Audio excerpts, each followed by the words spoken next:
Hello everyone, मी आहे doctor स्फूर्ती भंडारी आणि आपणा सर्वांचं स्वागत आहे हार्ट ऑफ हेल्थ या माझ्या यूट्यूब चॅनलमध्ये. प्राणायाम योगाभ्यासाचा एक महत्त्वाचा टप्पा ज्याला आपण प्राणायाम म्हणतो. प्राण आणि आयाम केवळ श्वसन किंवा प्राण यावर नियंत्रण न मिळवता प्राणायामाद्वारे आपल्याला मन आणि शरीर या दोन्हीवरही ताबा मिळवता येऊ शकतो. प्राणायाम केल्यानं आपण मनाची कार्यक्षमता, मनाचा खंबीरपणा जरूर वाढवू शकतो. आजच्या या डायव्हर्स कंडिशन्समध्ये आपल्याला प्राणायामाचा खूप फायदा होऊ शकतो, मात्र नियमितपणा हा खूपच गरजेचा आहे. तेव्हा आजपासून मी प्राणायामाची सिरीज सुरू करत आहे, ज्यामध्ये एक एक प्राणायाम टप्प्याटप्प्याने मी सांगत जाणार आहे. त्यामुळे तुम्ही प्राणायाम अगदी उत्तम पद्धतीने करू शकाल. चला तर मग सुरू करूया. गुरुर्ब्रह्मा गुरुर्विष्णू गुरुर्देवो महेश्वरः गुरु साक्षात परब्रह्म तस्मै श्री गुरवे नमः. गुरवे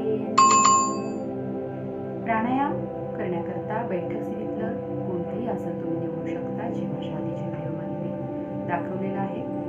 जर तुम्हाला त्या आसनांमध्ये बसण्यात त्रास होत असेल तर तुम्ही खुर्चीवर बसून प्राणायाम करू शकता. प्राणायामाच्या सुरुवातीला व्यवस्थित आसनामध्ये बसल्यानंतर पाठीचा कणा ताठ असला पाहिजे. खांदे थोडेसे मागच्या बाजूला, मान सरळ हवी आणि हनुवटी थोडीशी वर उचलायची आहे. दृष्टी आपली जी आहे ती डोळ्यांच्या बरोबर समोर ठेवायची आहे आणि त्या स्थितीमध्ये डोळे मिटून आपल्याला प्राणायाम करायचा आहे. हाताची जी मुद्रा आहे ती तुम्ही वेगवेगळ्या प्रकारची ठेवू शकता, ती मी वेळोवेळी तुम्हाला सांगेन. सुरुवातीला जेव्हा प्राणायाम तुम्ही शिकत आहात तेव्हा डोळे उघडे ठेवून प्राणायाम करायचा आहे. एकदा तुम्हाला मूळ गोष्टी कळल्यानंतर तुम्ही डोळे बंद करून तो सराव करू शकता. सुरू करूया. सर्वप्रथम संथ श्वसन, ज्याच्यामध्ये नथिंग डुईंग किंवा नॉर्मल ब्रीदिंग, कोणताही प्रकारचा प्रयास, कोणत्याही प्रकारचा ताण न घेता केवळ आपल्याला नॉर्मल ब्रीदिंग करायचं आहे. 1 मिनिटाकरता सर्वप्रथम आपण नॉर्मल ब्रीदिंग संथ श्वसन करणार आहोत. तुम्ही अगदी नॉर्मल पोझिशनमध्ये बसायचं आहे. कोणताही ताण शरीरावर नको, अवघडलेली स्थिती नको. हाताची जी मुद्रा आपण करणार आहोत ती ज्ञानमुद्रा किंवा त्याला चीन मुद्रा असे म्हणतात. अशा पद्धतीने अंगठा आणि अंगठ्या शेजारचं बोट आपण जोडून घेतलेलं आहे आणि बाकीची तिन्ही बोटं सरळ आहेत. दोन्ही हातांची आपल्याला ही ज्ञानमुद्रा करायची आहे. हात नेहमी गुडघ्यावर ठेवायचे आहेत, कोणतेही आसन असो. अशा पद्धतीने खूप अवघडलेलं बसण्याची गरज नाही. तुम्ही ज्यामध्ये कम्फर्टेबल आहात त्या स्थितीमध्ये तुम्ही बसू शकता, हात त्याप्रमाणे ठेवू शकता. चला आपण करूयात संथ श्वसन. तुम्ही सर्वजण बसलेले आहात, डोळे बंद करायला हरकत नाही, केवळ माझ्या सूचनांकडे लक्ष द्यायचं आहे. सांगितल्याप्रमाणे पाठीचा कणा ताठ, डोळे बंद. सुरू करा संथ श्वसन.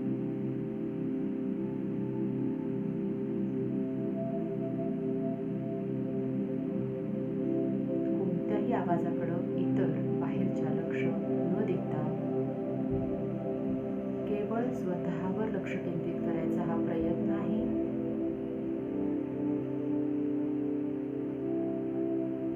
कोणत्या तरी गोष्टीवर लक्ष केंद्रित करणं गरजेचं असतं, अन्यथा केवळ कॉन्सन्ट्रेशन करणं अवघड जातं. त्यामुळं आपण सर्वप्रथम श्वसनावर लक्ष देण्याचा प्रयत्न करायचा आहे.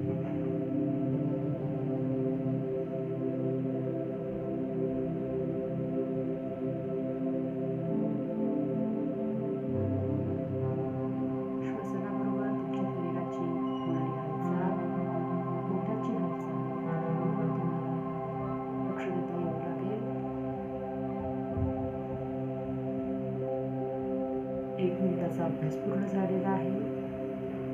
सावकाश डोळे उघडायचे आहेत. हा होता संथ श्वसन प्रकार. यानंतर आपण जलद श्वसन, जी प्राणायामाच्या आधी करण्याची एक उत्तम क्रिया आहे, ती करणार आहोत, ज्यामध्ये नासिका मार्गामध्ये किंवा नाकामध्ये कफ असेल, काही धुलीकण असेल तर ते निघून जाण्याकरता हे उपयुक्त आहे. तुम्हाला खूप सर्दी असेल किंवा ब्लॉकेजेस असतील तर तुम्ही तुमच्याबरोबर एखादा रुमाल ठेवायचा आहे, जेणेकरून बाहेर येणारे स्राव तुम्ही पुसू शकता. यामध्ये आपल्याला हाताचा जो वापर आहे तो वेगळ्या पद्धतीने करायचा आहे. उजव्या हाताची प्रणव मुद्रा आपण वापरत असतो. यामध्ये अंगठा आणि ज्याला आपण रिंग फिंगर म्हणतो या 2 बोटांचा आपण वापर करतो. मधली 2 बोटं आपण अशी वाकवून घ्यायची आहे आणि अशा पद्धतीने प्रणव मुद्रा होते. उजव्या हाताची ही प्रणव मुद्रा आहे. यामध्ये आपण जेव्हा एका नाकपुडीचा कोणत्याही प्रकारच्या प्राणायामाला वापर करतो, ज्याच्यामध्ये जलद श्वसन असेल, अनुलोम विलोम प्राणायाम असेल किंवा इतर कोणताही पुढचा प्राणायाम असेल, त्यामध्ये जेव्हा उजवी नाकपुडी आपल्याला बंद करायची असते आणि डाव्या नाकपुडीचा वापर करायचा असतो, तेव्हा अंगठ्याचा वापर करायचा. ज्या नाकपुडीच्या वर इथे एक बारीक खाच असते त्या ठिकाणी अलगद आपल्याला प्रेस करायचं आहे, ज्यामुळे उजवी नाकपुडी आपली बंद होते आणि केवळ आपण डाव्या नाकपुडीचा वापर करू शकतो. अशा पद्धतीने हात तुम्ही घेऊ शकता. अवघडून घ्यायचा नाही, फार वर किंवा फार असा खाली न घेता ज्यामध्ये तुम्ही कम्फर्टेबल आहात त्या पद्धतीने हात तुमचा असणं अपेक्षित आहे. ज्या वेळेला तुम्हाला उजव्या नाकपुडीचा वापर करायचा आहे आणि डावी नाकपुडी बंद करायची आहे, त्यावेळी रिंग फिंगरचा तुम्ही वापर करायचा आहे आणि अलगद डाव्या नाकपुडी अशा पद्धतीने प्रेस करायचं आहे, म्हणजे तुम्ही उजव्या नाकपुडीने श्वसन करू शकता. पुन्हा एकदा बघा, डाव्या बाजूने श्वसन करत असताना उजवी नाकपुडी आपण बंद करणार आहोत अंगठ्याने आणि उजव्या बाजूने श्वसन करत असताना डावी नाकपुडी आपण अशा पद्धतीने बंद करणार आहोत. चला तर मग सुरू करूया जलद श्वसन. जलद श्वसनामध्ये श्वसनाची गती नावाप्रमाणे वाढवत न्यायची आहे आणि वाढवल्यानंतर एक ठराविक लेवलला गेल्यानंतर आपण सडनली ती स्टॉप करायची आहे. ज्यावेळी आपण श्वसन थांबवू त्यानंतर श्वसन गडबडीने किंवा प्रयत्नपूर्वक सुरू न करता केवळ तसंच बसून राहायचं नाही, आपोआप श्वसन सुरू होईपर्यंत वाट बघायची आहे. सर्वप्रथम मी डाव्या नाकपुडीने तुम्हाला दाखवणार आहे की कशा पद्धतीने हा अभ्यास करायचा आहे. सुरू करूया. डाव्या नाकपुडीने आपण सुरू करणार आहे. श्वसन करत असताना इन्हेलेशन आणि एक्झलेशन, श्वास घ्या आणि श्वास सोडा अशा पद्धतीने आपण क्रिया करत आहोत. पहा, श्वास घ्या, सोडा, घ्या, सोडा अशा पद्धतीने मी श्वासाची गती वाढवत आहे. तुम्ही त्याकडे एकदा लक्ष द्या, मग आपण एकत्र करणार आहोत. सुरू करूया. बघा,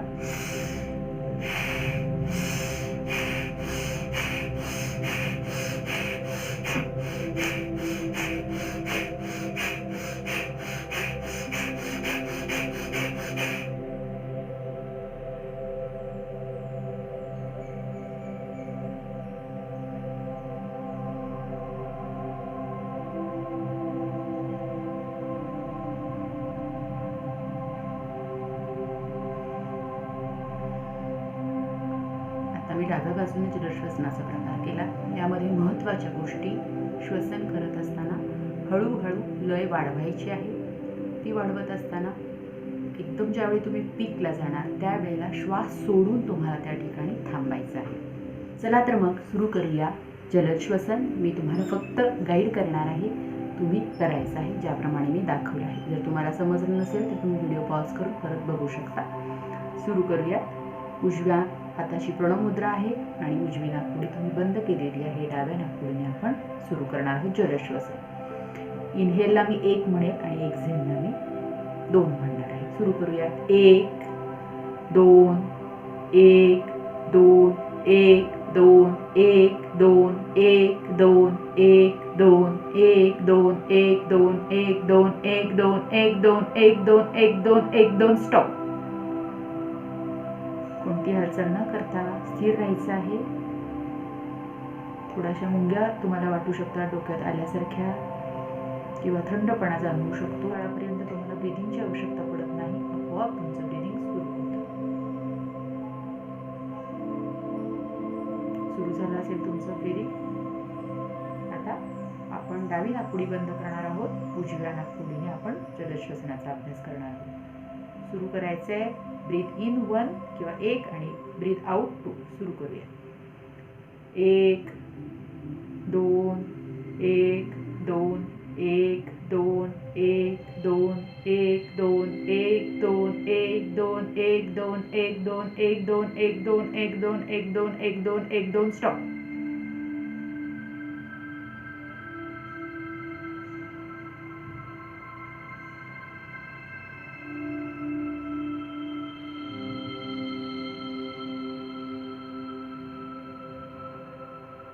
श्वसन सुरू झाले असेल तर श्वास आत घ्यायचा आहे. अशा पद्धतीने जलद श्वसनाचा आपण सुरुवातीला प्रत्येक प्राणायामाचा करत जाणार. ओंकार हा प्राणायामाचा अतिशय महत्त्वाचा भाग आहे. ओंकार उच्चारण व्यवस्थित करणं खूप गरजेचं आहे. तोही एक प्रकारचा प्राणायाम आहे आणि ध्यानासाठी, मेडिटेशनसाठी अतिशय उपयुक्त आहे. बघणार आहोत ओंकार. ओंकार याचा अर्थ अ, उ आणि म या 3 अक्षरापासून बनलेला असतो. ओंकाराचे उच्चारण करत असताना प्रथम श्वास आपण आत घेतो आणि श्वास सोडत असताना अ, उ आणि म या 3 वर्णांचा उच्चार करत असतो. तर अ अक्षराचा किंवा वर्णाचा उच्चार आपल्याला 2 सेकंदाकरता करायचा आहे. उ हा जो उच्चार आहे तो आपल्याला 3 सेकंदाकरता करायचा आहे आणि म चा उच्चार हा 5 सेकंदाकरता करायचा आहे. म्हणजे टोटल आपल्याला 10 सेकंदाकरता श्वास सोडत सोडत आपल्याला अ, उ आणि म हा उच्चार होणार आहे आणि त्यानंतर अलगद श्वास घेतला जातो. म्हणजे ह्या क्रियेमध्ये आपल्याला श्वासाकडे कोणतंही लक्ष देण्याची गरज नाही किंवा नियंत्रण ठेवण्याचा प्रयत्न करायचा नाही. केवळ ओंकार उच्चार करायचा आहे. सुरुवातीला आपण ओंकार स्पष्ट आणि व्यवस्थित कशा पद्धतीने उच्चार करणार आहे यावर भर देणार आहोत आणि नंतर मग आपण मेडिटेशन म्हणजे भूमध्याच्या ठिकाणी लक्ष केंद्रित करून ओंकार उच्चारण करणार आहोत. चला तर मग एकदा बघूयात कशा पद्धतीने ओंकार उच्चारण शास्त्रोक्त करता येईल. एकदा मी करून दाखवते, त्याप्रमाणे तुम्ही आधी लक्ष देऊन बघा.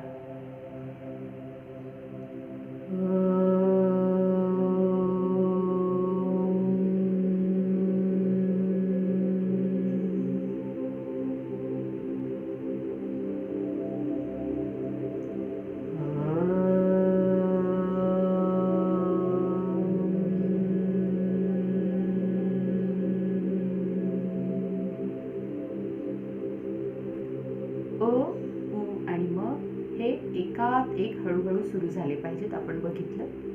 म पूर्ण उच्चार झाल्यानंतर श्वास आपला पूर्ण बाहेर घेतल्यानंतर, बाहेर सोडला गेल्यानंतर आपल्याला परत श्वास घेऊन अचा उच्चार सुरू करायचा आहे. 11 ओंकाराचं आपण या आपल्या अभ्यासामध्ये रोज पठण किंवा उच्चारण करणार आहोत. आज आपण ह्याचा बेसिक गोष्टी आपण बघितलेल्या आहेत. तुम्ही माझ्याबरोबर एकदा 3 ओंकार आज करायचे आहेत. हाताची ज्ञानमुद्रा ठेवणं अपेक्षित आहे. चला तर मग सुरू करूया ओंकार. पूर्ण शरीर तुमचं अगदी रिलॅक्स आहे. पाठीचा कणा ताठ, खांदे व्यवस्थित आहेत, थोडेसे मागच्या बाजूला, मान सरळ, दृष्टी बंद करायला हरकत नाही. केवळ ऐकायचं आहे आणि त्याप्रमाणे पठण करायचं आहे. सुरू करूया. 3 ओंकार झाल्यानंतर आपण थांबणार आहोत. श्वास घेतलेला आहे.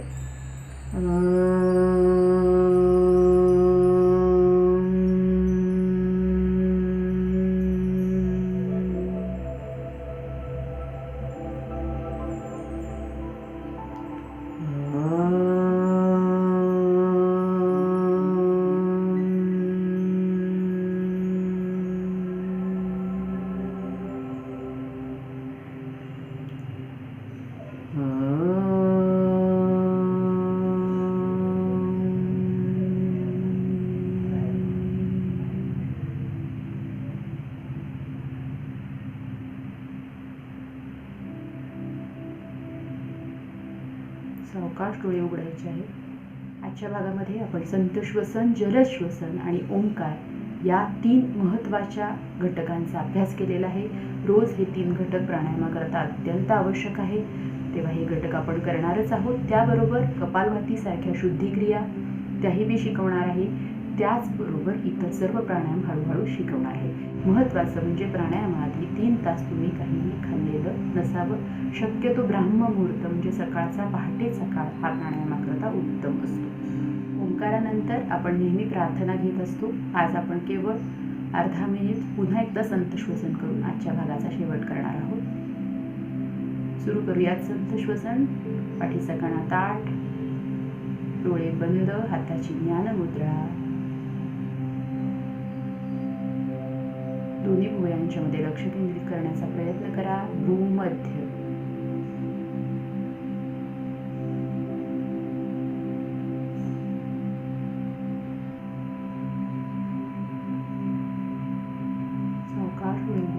प्राणायामावरचा हा व्हिडिओ तुम्हाला आवडला असेल तर नक्की लाईक करा, शेअर करा. माझ्या चॅनलला जरूर सबस्क्राईब करा. हार्ट ऑफ हेल्थ नोटिफिकेशन सर्वात आधी मिळवण्याकरता बेल आयकॉन जरूर प्रेस करा. Stay healthy, stay fit.